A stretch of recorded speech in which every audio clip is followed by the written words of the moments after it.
ظہور مہدی موجودہ حالات اور احادیث نبوی صلی اللہ علیہ وسلم کی روشنی میں الحمدللہ آج ہم ایک نہایت ہی اہم موضوع پر بات کریں گے، ظہور مہدی اور ان حالات کا تذکرہ جو آج ہمیں شام، لبنان، فلسطین ان ممالک میں دیکھنے کو ملتے ہیں۔ دنیا کے موجودہ حالات آج دنیا پر ایک عجیب خوف و ہراس کا سایہ ہے۔ فلسطین میں اسرائیلی جارحیت اپنی انتہا کو پہنچ چکی ہے۔ شام کے حالات بھی کسی سے ڈھکے چھپے نہیں ہیں۔ ہر طرف ایک سوال اٹھتا ہے، کیا یہ سب ظلم یوں ہی جاری رہے گا؟ کیا انصاف کبھی قائم ہوگا یا نہیں؟ یہ وہ سوال ہیں جن کا جواب ہمیں قرآن و سنت میں ملتا ہے۔ دین اسلام نے ہمیں پہلے ہی یہ بات بتا دی تھی کہ قیامت سے پہلے دنیا میں ظلم و ستم عروج پر ہوگا اور پھر اللہ اپنے دین کو غالب کرنے کے لیے اپنے خاص بندے حضرت مہدی کو بھیجیں گے۔ احادیث کی روشنی میں حضرت مہدی کا تعارف۔ نبی کریم صلی اللہ علیہ وسلم نے فرمایا، مہدی میری عترت خاندان سے ہوں گے، وہ فاطمہ کی اولاد میں سے ہوں گے۔ ایک اور احادیث میں آپ صلی اللہ علیہ وسلم نے فرمایا، میری امت کے آخری زمانے میں مہدی ظاہر ہوں گے، اللہ ان کے دور میں زمین کو سرسبز کرے گا اور دولت انصاف سے تقسیم ہوگی۔ حضرت مہدی کے بارے میں بتایا گیا ہے کہ وہ اس وقت ظاہر ہوں گے جب دنیا ظلم و ستم سے بھر چکی ہوگی۔ وہ زمین کو عدل و انصاف سے بھر دیں گے جیسے یہ ظلم و ستم سے بھر چکی ہوگی۔ نبی کریم صلی اللہ علیہ وسلم نے فرمایا، وہ زمین کو عدل و انصاف سے بھر دیں گے جیسے یہ ظلم و ستم سے بھر چکی ہوگی۔ شام، فلسطین اور زمین مقدس۔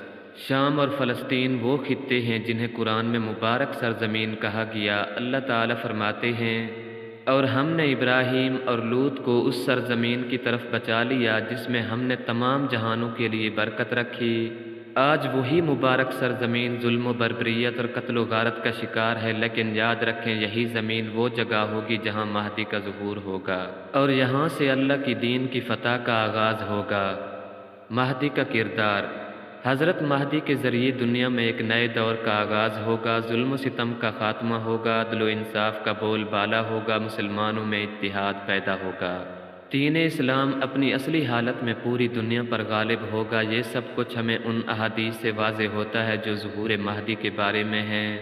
موجودہ حالات کا درس۔ یہ حالات ہمیں بیدار ہونے کی دعوت دیتے ہیں۔ آج وقت ہے کہ ہم اپنی غفلت سے نکلیں، اپنی آخرت کی فکر کریں۔